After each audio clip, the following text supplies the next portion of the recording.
નમસ્કાર વિદ્યાર્થી મિત્રો, સરસ્વતી ગ્રુપ ઓફ એજ્યુકેશન દ્વારા ચાલતા આ ઈ લર્નિંગ પ્રોગ્રામમાં હું બ્રિજેશ સાકડેચા ફરી એકવાર આપ સૌનું હાર્દિક સ્વાગત કરું છું. આપણે ધોરણ 9 ની અંદર વિજ્ઞાન વિષયની અંદર ચેપ્ટર નંબર 12 નો અભ્યાસ કરતા હતા કે જેનું નામ છે ધ્વનિ. આ ચેપ્ટરમાં આપણે શીખી ગયા કે જ્યારે કોઈ તમે અવાજ ઉત્પન્ન થાય છે, કોઈ જગ્યાએથી અવાજ ઉત્પન્ન થાય છે તો એ કંપન દ્વારા થાય છે, એટલે કે વાઇબ્રેશન દ્વારા અવાજ ઉત્પન્ન થાય.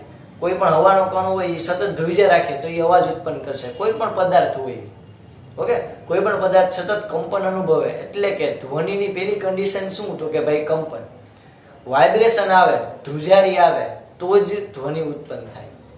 ત્યારબાદ આપણે અલગ અલગ ધ્વનિ તરંગ વિશે ભણ્યા, સંગત અને લંબગત તરંગો. ત્યારબાદ આપણે જોયું કે જે હવામાં જે ધ્વનિના તરંગો છે એ સંઘનન અને વિઘનન દ્વારા આગળ વધે છે. એટલે કે પહેલા હવાના કણ ભેગા થાય એને સંઘનન કહેવાય, જ્યારે પ્રેશર કોઈ હોય ખૂબ વધારે અને ક્ષેત્રફળ ઓછું. પછી વિઘનન થાય એટલે ક્ષેત્રફળ ઓછું, ક્ષેત્રફળ વધારે અને દબાણ ઓછું, ઓકે, એવી રીતે વિઘનન થાય. પછી સંઘનન, વિઘનન, સંઘનન એમ કરતા કરતા આપણા કાન સુધી પહોંચે. ત્યારબાદ આપણે જોયું કે ધ્વનિના તરંગો હોય એને તમે કેવી રીતે દર્શાવી શકો ગ્રાફિકલી. શૃંગ કોને કહેવાય, ગર્ત કોને કહેવાય, તરંગ લંબાઈ કોને કહેવાય, આવર્તકાળ કોને કહેવાય, આવૃત્તિ કોને કહેવાય, આ બધી આપણે ડિટેલમાં ચર્ચા કરી, બરોબર. ચાલો હવે આપણે લાસ્ટ આપણે જે ટોપિક કરતા હતા એનું નામ છે ધ્વનિનું પરાવર્તન, કે જેમાં આપણે એવું કીધું હતું કે કોઈ વસ્તુ જે છે એને તમે ફેંકો અને એ ભટકાઈને પાછું આવે એને આપણે પરાવર્તન કહેવાય. Okay, simple. પરાવર્તન એટલે શું, તો કે ભાઈ કોઈ દિવાલ છે કે કોઈ પણ પદાર્થ છે ત્યાં તમે કોઈ વસ્તુ ઘા કરો, ફેંકો અને ત્યાંથી ભટકાઈને પાછું આવે તેને આપણે પરાવર્તન કહેવાય. હવે પ્રકાશનું પરાવર્તન હોય તો પણ ભલે અને ધ્વનિનું પરાવર્તન હોય તો પણ ભલે. એટલે પ્રકાશની જેમ આ ધ્વનિ પણ પોતે પરાવર્તન ધરાવે છે. એટલે કે જ્યારે તમે બોલો છો તો તમારો અવાજ છે દિવાલથી ભટકાઈને પાછો આવે. અને એમાં આપણે લાસ્ટ લેક્ચરમાં પડઘા વિશે સમજ્યા હતા કે જે તમે બોલો છો એ ધ્વનિ અને પાછી આવતી ધ્વનિ વચ્ચે 0.1 સેકન્ડનો ગાળો હોય તો તમને એનો પડઘો સંભળાય, એટલે કે હાલો હાલો હાલો. ઓકે, ચાલો હવે આજે આપણે એવી જ એક બીજી ઘટના સમજવાના છીએ જેનું નામ છે અનુરણ. વિચિત્ર લાગે પણ આવું નામ છે તો છે. ઓકે, અનુરણ એટલે શું, તો કે આ એક પ્રકારની ઘટના છે. કઈ ઘટના, તો કે તમે જો ઘણી વાર ઓબ્ઝર્વ કર્યું છે, માર્ક કર્યું હશે કે તમે જ્યારે કોઈ મોટા હોલની અંદર કોઈ ફંક્શનમાં જાઓ અથવા તો તમે કોઈ સભાની અંદર જાઓ કે જ્યાં કોઈ વક્તા બોલતા હોય તો એ જ્યારે બોલવાનું બંધ કરે તો તાત્કાલિક અવાજ બંધ નહીં થાય, પણ સ્પીકરની અંદર થોડોક અવાજ હશે કે જે તમને સંભળાતો હશે. અથવા તો જ્યારે કોઈ પણ વક્તા હોય કોઈ મોટા સભાખંડમાં કે કોઈ હોલ હોય એમાં કોઈ જ્યારે કોઈ વ્યક્તિ બોલતું હોય તો જેવું બોલવાનું બંધ કરે તો ડાયરેક્ટ આપણને અવાજ જે છે અવાજ સંભળાવવાનો એ તરત બંધ નહીં થઈ જાય, થોડીક વાર લાગશે. આ ઘટનાને કહેવાય અનુરણ. લ્યો, કાંઈ નવું સાવ સહેલું આપણને પૂછાય એટલે આપણે આરામથી લખી શકીએ, કાંઈ નથી. ચાલો આપણે પેલા જોઈએ પોઈન્ટ બાય પોઈન્ટ. તો કે ભાઈ જ્યારે કોઈ મોટા સભાખંડમાં કોઈ વક્તા જ્યારે બોલવાનું બંધ કરે, કોઈ મોટા સભાખંડ બહુ મોટો હોલ હોય એમાં જ્યારે કોઈ વક્તા જ્યારે બોલવાનું બંધ કરે ત્યારે તરત તેનો અવાજ સંભળાવવાનો બંધ થઈ જતો નથી.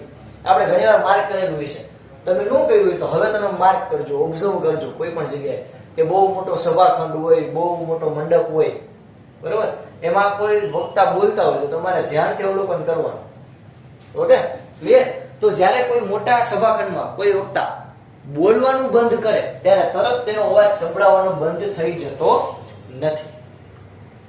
ઓકે, સભાખંડમાં પ્રેક્ષકો એટલે તો ભાઈ ઓડિયન્સ, તમે અથવા તો તમે બોલતા હોય તો સામે જે કોઈ વ્યક્તિઓ સાંભળતા હોય તમે, એટલે કે સભાખંડમાં પ્રેક્ષકો સુધી સીધો તેમજ હોલની દિવાલો તથા છત પરથી થતા ધ્વનિના પરાવર્તનને કારણે.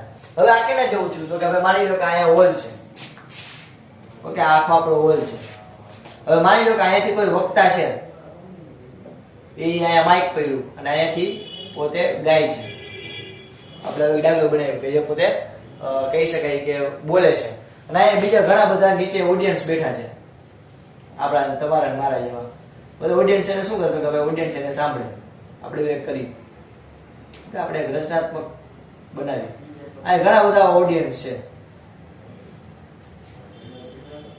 આ બધા ઓડિયન્સ દેખાય તમને? આ પાડો. ઓકે, તો આ એક પ્રકારનું સ્ટેજ છે. આ સ્ટેજમાંથી વક્તા છે એ બોલે છે. તો આ જ્યારે બોલશે તો એક તો અવાજ જે છે અહીંયાથી ધ્વનિ જે છે એક તો આમ સીધી જશે, એટલે કે એક તો સીધી આ બધા પાસે જશે.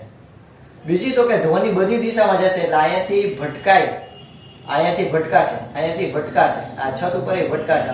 ધ્વનિ તો બધી બાજુ જવાના, ધ્વનિના તરંગો. તો એક તો પ્રેક્ષકો સુધી સીધો ધ્વનિ પહોંચશે. બીજો તો કે અહીંયાથી અથડાઈને કેવો જશે, પાછો આવશે, એટલે કે પરાવર્તન પામશે, એકદમ પરાવર્તન થશે. એટલે કે ઓડિયન્સ જે હોય, આપણે સાંભળતા હોય ને, એક તો વક્તા બોલતા હોય સીધો ધ્વનિ આપણી પાસે આવે, પ્લસ જે વક્તા બોલતા હોય એ ધ્વનિ છત ઉપરથી ભટકાઈ પરાવર્તન પામીને પણ તમારી પાસે આવે. ઓકે, ક્લિયર થયું આખું રચના? એટલે કે સભાખંડમાં પ્રેક્ષકો સુધી સીધો તેમજ હોલની દિવાલો તથા છત પરથી જતા ધ્વનિના પરાવર્તનને લીધે હોલમાં થોડા સમય સુધી ધ્વનિ જળવાય છે. જ્યાં સુધી આ પરાવર્તન પૂરેપૂરું શોષાઈ ન જાય ત્યાં સુધી, એટલે કે થોડાક સમય સુધી, જેવું આ બોલવાનું બંધ કરશે વક્તા તો પણ અમુક સેકન્ડ સુધી આપણને એનો અવાજ સંભળાશે. એનું કારણ તો કે ભાઈ એ સીધું બોલે આપણને સંભળાઈ ગયું, એ ધ્વનિ તો ત્યાં પતી ગયો, પણ જે આમ ભટકાઈને થોડોક પાછો આવશે ને 1-2 સેકન્ડ સુધી આપણી પાસે રહેશે. હવે તમને કારણ ખબર પડી કે જ્યારે કોઈ પણ વક્તા હોય બોલવાનું બંધ કરી દે તો તરત એનો અવાજ બંધ નથી થઈ શકતો. 5 સેકન્ડ થશે, એટલે કે વોટેવર 2-3 સેકન્ડ કે 5 સેકન્ડ થશે ત્યાં, અને પછી આપણને અવાજ સંભળાવવાનો બંધ થશે. ક્લિયર થયું? તો આને કહેવાય અનુરણન.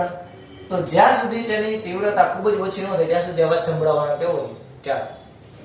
આમ ધ્વનિ ઉત્પન્ન થવાનું બંધ થયા બાદ વારંવાર થતા પરાવર્તનને લીધે જે ધ્વનિ મળે તેને અનુરણન કહે છે. આની વ્યાખ્યા પહેલા ક્લિયર થઈ આપને? આમ ધ્વનિ ઉત્પન્ન થવાનું બંધ થયા બાદ, આ વખતે ભાઈ બોલવાનું બંધ કરી દીધું, તો ધ્વનિ ઉત્પન્ન થવાનું બંધ થયા બાદ વારંવાર થતા પરાવર્તનને કારણે, અહીંયાથી સીધું નહીં પણ આમ જો અહીંયા આ છત ઉપરથી ભટકાઈને પાછું આવશે, અહીંયાથી ભટકાઈને પાછું આવશે, એમ વારંવાર થતા પરાવર્તનને કારણે જે આપણને ધ્વનિ મળે છે એને આપણે શું કહીએ? અનુરણન. ક્લિયર? ઓકે, આટલું પહેલા ક્લિયર થયું? શું છે ને છોકરાઓ અત્યાર સુધી? તો કે ભાઈ કોઈ પણ સભાખંડ હોય અથવા તો કોઈ પણ હોલ હોય, એમાં જ્યારે કોઈ વક્તા બોલવાનું બંધ કરી દે તો અચાનક જ એનો અવાજ બંધ નથી થઈ શકતો, થોડીક વાર લાગે. એટલે કે પછી આપણે થોડુંક ડિટેલમાં હજી જોયું કે જ્યારે વક્તા બોલવાનું બંધ કરે તો પ્રેક્ષકો સુધી એક તો ધ્વનિ સીધો જતો હોય, અને બીજો છત ઉપરથી દિવાલ ઉપરથી ભટકાઈને પરાવર્તન પામીને પ્રેક્ષકો સુધી જતો હોય. એટલે જ્યારે વક્તા બોલવાનું બંધ કરે તો પણ અમુક સમય સુધી અવાજ એનો સંભળાય આપણને છે. તો આ ઘટનાને શું કહેવાય? એને કહેવાય અનુરણન. કોઈ સભાખંડ કે હોલમાં વધારે પડતું અનુરણન અનિચ્છનીય છે. એટલે કે કોઈ પણ સભાખંડ કે હોલ હોય એમાં વધારે પડતું આવું અનુરણન થતું હોય, એટલે કે કોઈ બોલવાનું બંધ કરે છતાં પણ 2-5 સેકન્ડ સુધી કે 10-10 સેકન્ડ સુધીનો અવાજ સંભળાતો હોય, તો બધા અવાજ ભેગા થાય એટલે કે આપણને આમ ઘોંઘાટ જેવું લાગે. એટલે વધારે પડતું અનુરણન અનિચ્છનીય છે, એટલે કે ઘોંઘાટ જેવું કામ કરે. ઓકે, ફોર એક્ઝામ્પલ અત્યારે જો હું બોલું છું, હું જેવું બોલવાનું બંધ કરું તમને તરત સંભળાય છે, તો તમે બહુ મસ્ત રીતે મને સાંભળી શકશો. પણ આની જગ્યાએ હું કોઈ વસ્તુ બોલતો હોય, એ અવાજ આવતો હોય માથે જતા, હું પછી આગળ બોલવાનો હોય, એ અવાજ પણ તમારી સાથે ભેગો થાય, તો 2-3 અવાજ ભેગા થાય તો હું શું બોલતો હોય તમને ખબર જ ન. આ એના જેવું છે. ઓકે, ચાલો, તો આપણે અનુરણન જોયું. આપણે એ પણ જોયું કે એ જો વધારે પડતું થતું હોય, એટલે કે અમુક માત્રા કરતા વધારે પડતું થતું હોય તો એ ઘોંઘાટ તરીકે કામ કરે. તો આવું ન થવા માટે, એટલે કે અનુરણનની ઘટના ન થાય, કોઈને બીજી વાર ન સંભળાય, તમને એકદમ ચોખ્ખો અવાજ કોઈનો સંભળાય, કોઈ સ્ટેજ ઉપર કોઈ વ્યક્તિ બોલે છે અને એનો તમને ચોખ્ખો અવાજ સંભળાય, એના માટે તમારે શું કરવું જોઈએ? એટલે કે ઇન શોર્ટ અનુરણન ઘટાડવા માટે તમારે શું કરવું જોઈએ, કયા પગલાં લેવા જોઈએ?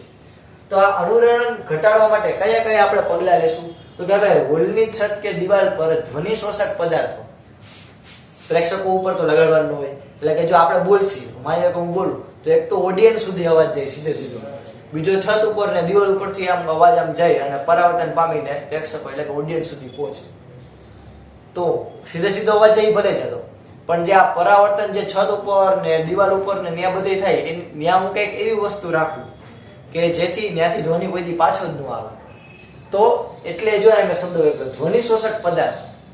એટલે કે હોલની છત કે દિવાલ પર ધ્વનિ શોષક પદાર્થો આપણે મૂકી દઈએ આમ લાઈનમાં. તમે ઘણીવાર એવું જોયું છે, તમે કોઈ મોટા સ્ટેડિયમમાં, ઓડિટોરિયમમાં કે ત્યાં ગયા હશો ને, તો એક દિવાલ હોય આખી સફેદ કલરની, એમાં નાના નાના ટપકા હોય. તમે ઘણીવાર એવું જોયું હશે, નાના નાના ઘણા બધા ટપકા હોય. તમને એમ થાય સાહેબ આ બધા નાના નાના ટપકા શેના રાખ્યા? એ ધ્વનિ શોષક પદાર્થો તરીકે કામ કરે. એટલે કે આની અંદર ધ્વનિ જાય પછી આમાં ભટકાઈ અંદર નાશ પામે. ઓકે, નાશ તો ન પામે, પણ આની અંદર ભટકાતી ગઈ અને આપણને પાછી આવે નહીં. એટલે કે આપણને પાછી ન સંભળાય, અનુરણન ન થાય. ઓકે, તો હોલની છત કે દિવાલ પર ધ્વનિ શોષક પદાર્થો જેવા કે ફાઈબર બોર્ડ, ગ્લાસ વૂલ, પડદા વગેરે લગાવવામાં આવે છે. ક્લિયર થયું? તો આના એટલે કે તમે જે કોઈ પણ હોલ હોય કે કોઈ પણ ઓડિટોરિયમ હોય એમાં તમે એ દિવાલ જે હોય, છત હોય, એમાં તમે આવા ધ્વનિ શોષક પદાર્થો ઉમેરીને પણ તમે કહી શકાય કે અનુરણનની જે ઘટના છે એ તમે નિવારી શકો છો, એને દૂર કરી શકો છો. બીજો પોઈન્ટ તો કે સીટો બનાવવા માટે પણ પદાર્થની પસંદગી તેના ધ્વનિ શોષકતાના ગુણધર્મને આધારે નક્કી કરવામાં આવે છે. એટલે કે તમે કેની સીટ બનાવશો? લાકડાની સીટ બનાવશો, આવા ધ્વનિ શોષક પદાર્થો તમારે બનાવવા છે, તો તમે કેના બનાવશો? લાકડાના બનાવશો, રબરના બનાવશો, ગ્લાસ વૂડના બનાવશો, પ્લાસ્ટિકના બનાવશો, પીઓપી ના બનાવશો, કેના બનાવશો? એ કેને આધારે નક્કી થાય? તો કે ભાઈ જે મટીરીયલ તમે વાપરો છો, લાકડું છે, લોખંડ છે, લોખંડ તો ન હોય પણ લાકડું છે, પીઓપી છે, ગ્લાસ વૂલ છે, પડદા છે, એ કેટલું ધ્વનિ શોષી શકે છે એના આધારે. જે વધારે ધ્વનિ શોષી શકતો હોય એનો વધારે ઉપયોગ થતો હોય.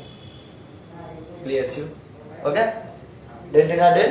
ચાલો ફટાફટ બધા પાકી બુક ની અંદર આ બધું રંગબેરંગી પેનથી લખી લેજો. બીજું, તમારી જ્યારે બુક ચેક કરવામાં આવશે તો એમાં આ બધા જે પોઈન્ટ હોય એ પોઈન્ટ વાઇઝ જ તમારે લખવું, હેડિંગ મારીને. અને આમાં જે મેં રંગબેરંગી પેનનો ઉપયોગ કર્યો એ જ પ્રમાણે તમારે તમારી પાકી બુકમાં એકવાર લખવાનું છે. ક્લિયર? ઓકે, ચાલો ફટાફટ બધા પહેલા વિદ્યાર્થી મિત્રો લખી લેજો.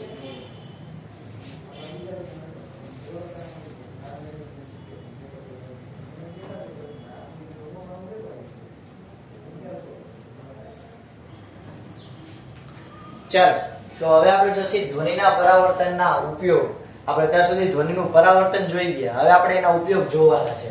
તેના ઉપયોગની અંદર સૌથી પહેલા છે તો કે ભાઈ મેગાફોન, લાઉડ સ્પીકર, હોર્ન, શેરનાઈ, આ બધા એવા બધા સાધન છે કે જેનાથી આપણે અવાજ ઉત્પન્ન કરતા હોય. હોર્ન ની બધું આપણને ખબર છે કે ટ્રાફિકમાં કે કોઈ પણ જગ્યાએ વાહન આગળ પડ્યું હોય આપણે એને દૂર કરાવવા માટે, સજાગ કરવા માટે આપણે હોર્નનો ઉપયોગ કરીએ છીએ.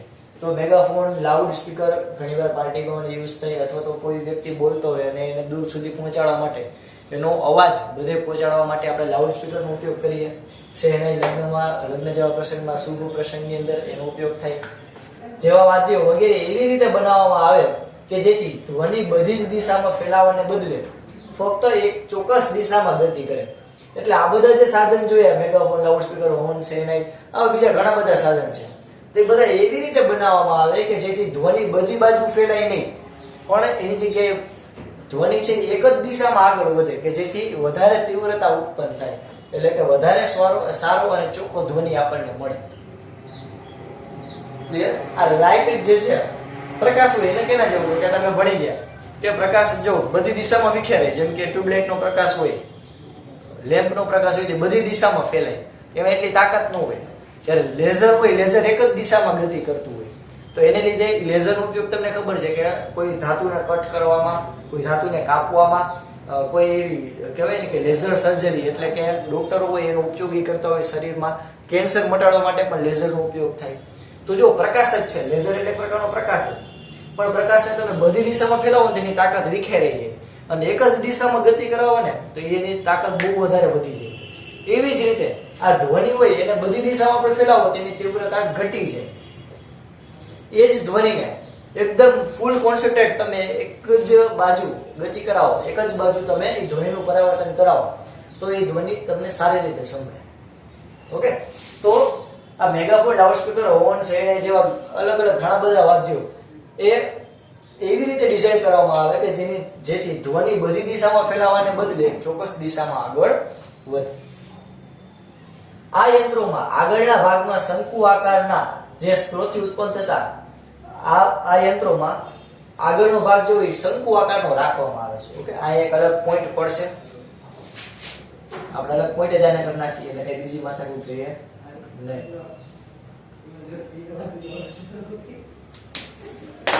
ઓકે, તો આ યંત્રોમાં જે આગળનો ભાગ છે એ કેવો તો કે ભાઈ શંકુ આકારનો રાખવામાં આવે. કેવા આકારનો રાખવામાં આવે છોકરાઓ? શંકુ આકાર. એટલે કે તમે જુઓ તો આવી રીતે આખી રચના હોય એમ તમે જોયું હશે ઘણી વાર લાઉડ સ્પીકરની કે કોઈ પણ માઇક્રોફોનની તમે વાત કરો તો આવી રીતે આખો આકાર હશે. આમ અહીંયાથી એકદમ પાતળો અને ધીરે ધીરે આમ આગળ વધતો જાય. આવા આકારના તમે સ્પીકર જોયા હશે ઘણી જગ્યાએ કે આ શેનાઈ કયો હોર્ન કયો આવી રીતે હોય, પાછળ રીતે આમ હોર્ન લગાડેલું હોય. ઓકે, તમે આવો ભાગ જોયો હશે. તો આની અંદર શું છે તો કે જો અહીંયા ધ્વનિ ઉત્પન્ન થયો એટલે એ ધ્વનિ અહીંયા પરાવર્તન થાય, ત્યાંથી અહીંયા પરાવર્તન થાય, ત્યાંથી અહીંયા પરાવર્તન થાય, ત્યાંથી અહીંયા પરાવર્તન. તો જો ધીરે ધીરે ધ્વનિની તીવ્રતા વધતી ગઈ અને પછી એવી રીતે પરાવર્તન પામી અને પછી બહુ મોટા પાયે આગળ વધે. ઓકે, તો આવી રીતે શંકુ આકારને એટલે રાખવામાં આવે કે જેથી ઉત્પન્ન થતો ધ્વનિ છે વારંવાર પરાવર્તિત થાય અને જેથી શ્રોતાઓની દિશામાં આગળ તરફ વારંવાર પરાવર્તિત થઈને શ્રોતા એટલે કે જે આપણે જેને સંભળાવવું છે ત્યાં આગળ જાય.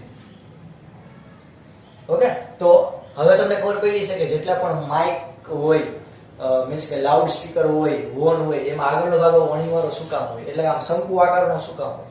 હવે ખબર પડી શકો શું કામ? કારણ કે આપણે એટલે એવું શંકુ આકારનો રાખીએ છીએ કે જેથી ધ્વનિ છે એ જ્યારે ઉદ્ભવે ત્યાંથી પરાવર્તન પામી, સતત પરાવર્તન પામી અને આગળ શ્રોતા તરફ આગળ વધે, તીવ્રતા વધે એટલે બહુ સારી રીતે સંભળાય. Okay, done. ચાલો આપણે હવે અમુક એવા સાધનોની બીજા વાત કરીએ કે જેનો આપણે રૂટીન લાઈફમાં ઉપયોગ કરતા હોય ધ્વનિના પરાવર્તનનો. તો કે ભાઈ એમાં સૌથી પહેલા પેલું અગત્યનું તમે બધા લાઈફમાં જોયું એનું નામ છે સ્ટેથોસ્કોપ. ઓકે, તમે જ્યારે દવાખાના અંદર જાઓ તો ઓલા ડોક્ટરોએ વાલોના વેલા જેવું આમ ભરાવેલું હોય ને આપણને કે હાલો ભાઈ આમ અહીંયા જો અહીંયા જો હાલો પાછળ ફરો, પછી અહીંયા જો બધું માપે, આપણને શું સાંભળતા હશે. તો એ સ્ટેથોસ્કોપ જે છે એ સ્ટેથોસ્કોપની એક મેડિકલ ઉપકરણ છે જે શરીરની અંદર ખાસ કરીને ફેફસા અને જે આ હૃદય આ ફેફસા અને હૃદય ના ધ્વનિને સાંભળવામાં કામમાં આવે. એટલે કે આપણું જે ફેફસા હોય, આપણે જે શ્વાસ લઈએ ત્યારે ફેફસા ફૂલાય અને સંકોચાય, ત્યારે શ્વાસ બહાર કાઢીએ ત્યારે જે ધ્વનિ ઉત્પન્ન થાય, આપણું હૃદય છે તો ધક ધક ધક થતું હોય એનો અવાજ સાંભળવામાં. આ સિવાય પણ એટલે કે આ બે મેઇન ઉપયોગ છે. આ સિવાય પણ શરીરના બીજા ઘણા બધા ભાગ હોય જેમ કે અહીંયા આપણે જઠર હોય, યકૃત હોય, નાનું આંતરડું કાંઈ પણ કહેવાય ને કે ગડબડ થઈ હોય તો એટલે કે જે કંઈ પણ અવાજ વિનાના હોય એ સાંભળવા માટે સ્ટેથોસ્કોપનો ઉપયોગ થાય. એટલે જોજો ઘણી વાર અહીંયા માપે છે, અહીંયા માપે સ્ટેથોસ્કોપ રાખી પાછળની બાજુ માપે.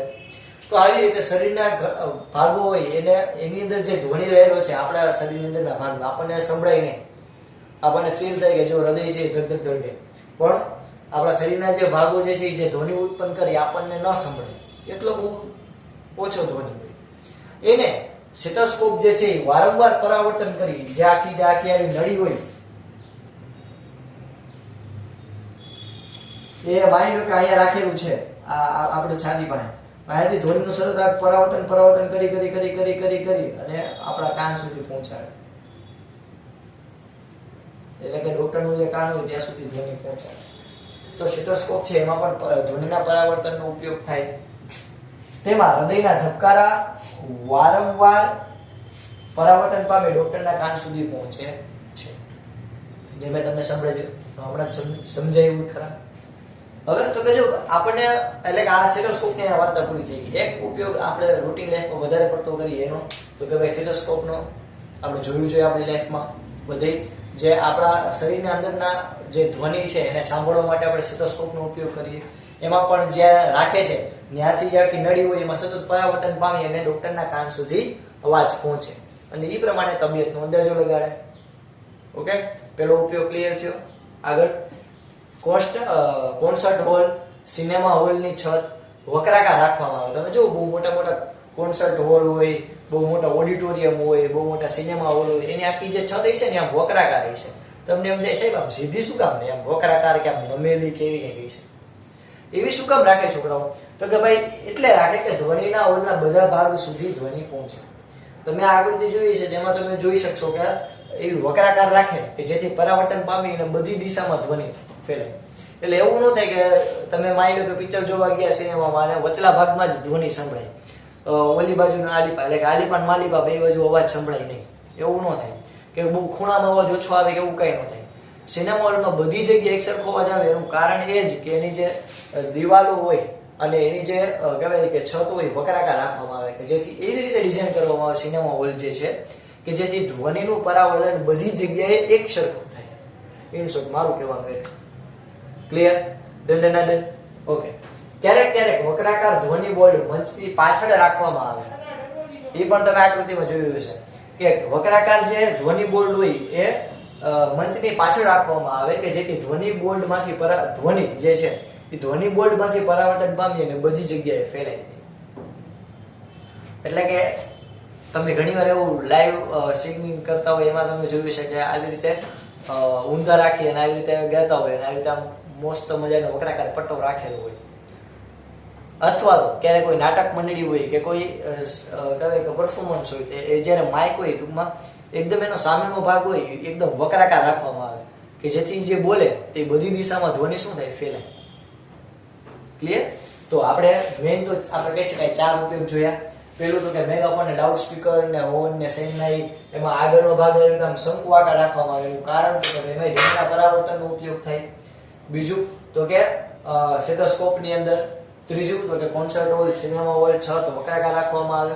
અને ચોથું કે ક્યારેક જે કોઈ પણ લાઈવ સ્ટેન્ડ અપ કોમેડી હોય કે કોઈ સિંગિંગ હોય કે એમાં જે માઇક હોય એની એકદમ સામેની બાજુ આખો વક્રાકાર પટ્ટો રાખવામાં આવે કે જેથી ધ્વનિ બોર્ડમાંથી ધ્વનિ પરાવર્તન પામીને બધી દિશામાં સંભળાય. ક્લિયર થયું વિદ્યાર્થી મિત્રો? ઓકે, આપણે જ્યાં સુધી રાખીએ છીએ આપણે 2 વસ્તુ જોયું, એક અનુરણન અને ધ્વનિના પરાવર્તનના ઉપયોગ. અહીંયા આપણે આપણા ધ્વનિના પરાવર્તન વાળો જે ટોપિક છે ને આપણે પૂરો કરીએ. ક્લિયર? ઓકે, મસ્ત મજાનું સમજાઈ ગયું. આપણે નેક્સ્ટ લેક્ચરની અંદર આપણે જે ધ્વનિના પ્રકાર હોય, આપણે કેટલું ધ્વનિ સાંભળી શકીએ છીએ, ઓકે, આપણે નથી સાંભળી શકતા એ ધ્વનિને શું કહેવાય, આપણે એ બધા વિશે ડિટેલમાં ચર્ચા કરીશું. ઓકે, આ બધું તમારે મસ્ત મજાની બાકી બુકની અંદર રંગબેરંગી પેનથી લખી દેજો. અહીંયા સુધી રાખીએ. જય ભારત, જય હિન્દ લખી દેજો.